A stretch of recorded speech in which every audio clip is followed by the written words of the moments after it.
ঈদের ছুটিতে পর্যটকদের ঢল নেমেছে সিলেটের পর্যটন কেন্দ্রগুলোতে।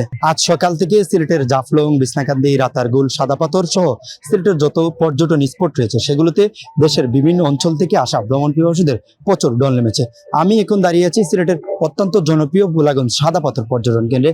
এখানে আজ সকাল থেকেই প্রচুর পরিমাণের পর্যটকরা আসছেন এবং পর্যটকদের নিরাপত্তার জন্য এখানে কিন্তু টুরিস্ট পুলিশ সহ বিজিবি সদস্যরা দায়িত্ব পালন করছে।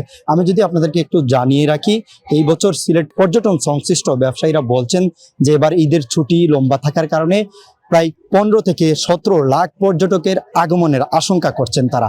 এই পর্যটকদেরকে বরণ করার জন্য পর্যটন সংশ্লিষ্ট ব্যবসায়ীরা কিন্তু বিভিন্ন উদ্যোগ নিয়েছে। আমরা দেখেছি সিলেটের বিভিন্ন হোটেল, রিসোর্ট এবং রেস্টুরেন্টগুলোতে বিভিন্ন ধরনের অফার তারা দিচ্ছেন, যার ফলে পর্যটকরা সিলেটে এসে কিন্তু খুবই আনন্দ উল্লাসের সাথে ঘুরছেন। আমি যদি আপনাদেরকে এখানকার চিত্র একটু দেখাই এবং একটু আপনারা নিশ্চয়ই ক্যামেরায় দেখতে পাচ্ছেন, এখানে দেশের বিভিন্ন অঞ্চল থেকে আসা ভ্রমণ পিপাসুরা কিন্তু কেউ কেউ এই যে সাদা স্বচ্ছ জলরাশি আছে সেই জলরাশিতে গা ভিজাচ্ছেন, গা শীতল করছেন, আবার কেউ এই আনন্দের মুহূর্তটুকুকে ক্যামেরায় ধারণ করে স্মৃতি রাখার চেষ্টা করছেন। আমি যদি আপনাদেরকে একটু বলে রাখি, এই সাদাপাথর পর্যটন স্পটটি কিন্তু ভারতের মেঘালয় রাজ্যের চেরাপুঞ্জি এলাকার পাশে, যার কারণে এই যে বড় বড় পাহাড় রয়েছে, সেই পাহাড়ের ঝর্ণাগুলো রয়েছে, সেই ঝর্ণা থেকে কিন্তু সাদা স্বচ্ছ জলরাশি বয়ে চলছে। এখানকার যে ছোট বড় সাদা সাদা পাথর আছে সেই পাথরের উপর দিয়ে সব মশার বিরুদ্ধে সুরক্ষা দিতে এলো বসুন্ধরা এক্সট্রিম অ্যারোসল, মশার বিরুদ্ধে এক্সট্রিম সুরক্ষা। এই পাথরের উপরে বসে মানুষজন কিন্তু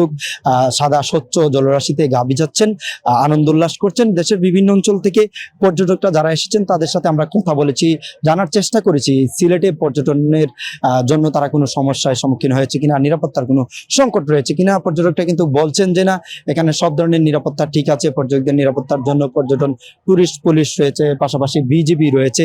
যে কোনো সমস্যায় পড়লেই কিন্তু তারা আইন শৃঙ্খলা বাহিনীর কাছে সহযোগিতা পাচ্ছে। আমি যদি আপনাদেরকে একটু বলে রাখি, গত কিছুদিন আগে পাহাড়ি ঢল নামার ফলে কিন্তু সিলেটের জাফলং, বিছনাকান্দি এবং সাদাপাথর এই 3টি পর্যটন স্পট কিন্তু তলিয়ে গিয়েছিল। কিন্তু ঈদের 2 দিন আগে পাহাড়ি ঢলের পানি নেমে যাওয়ার ফলে কিন্তু এই স্পটগুলো অত্যন্ত সুন্দর হয়েছে। নতুন পানিতে এই পাহাড় এবং পর্যটন স্পটের যে পাথর এবং প্রকৃতি সব মিলিয়ে আসলে নতুন রূপ ধারণ করেছে এক কথায় বলা যায়। তো এই পর্যটন স্পটগুলোতে মানুষজন ঘুরছেন, ঘুরে তারা আনন্দ উল্লাস করছেন। আমরা অনেকের সাথে কথা বলেছি, কেউ গতকাল বিকালে সিলেটে এসেছেন বিভিন্ন অঞ্চল থেকে, রাতে যাপন করে আজ সকালে জাফলং ভ্রমণ শেষে সাদাপাথর এসেছেন, আবার কেউ সাদাপাথর ভ্রমণ শেষে জাফলং এ যাচ্ছেন। এইভাবেই আসলে আনন্দ উল্লাস করছেন। আমি যদি আরেকটু জানিয়ে রাখি, সিলেটের যে মালনীচড়া চা বাগান, লাকাতুরা চা বাগান আছে, সেগুলোতেও কিন্তু প্রচুর পরিমাণের পর্যটকের ভিড় আমরা লক্ষ্য করেছি। তো সিলেটের পর্যটন স্পটের তথ্য আমি কালের কণ্ঠের পর্দায় জানাচ্ছিলাম। কবির আহমেদ, আমাদের সাথে থাকার জন্য আপনাদের সবাইকে ধন্যবাদ জানাচ্ছি।